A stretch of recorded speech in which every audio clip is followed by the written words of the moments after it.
Medigadda barrage కుంగడంపై Telangana ప్రభుత్వం judicial విచారణ కోరింది. ఈ వ్యవహారం హైకోర్టులో విచారణ జరిగింది. సుప్రీంకోర్టు లేదా హైకోర్టు రిటైర్డ్ జడ్జితో విచారణ జరిపించాలని విజ్ఞప్తి చేసింది.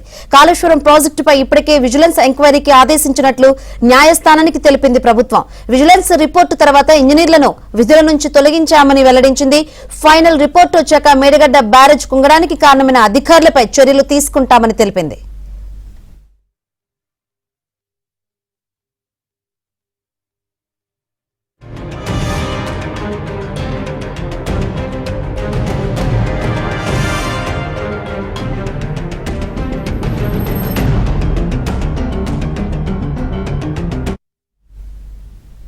ఈ ఘటనపై ఇప్పటికే రాష్ట్ర ప్రభుత్వం నేషనల్ డ్యామ్ సేఫ్టీ అథారిటీకి లేఖ రాసిందని, అలాగే 6 సభ్యులతో కూడిన కమిటీని ఏర్పాటు చేసిందని కోర్టు దృష్టికి తీసుకొచ్చింది.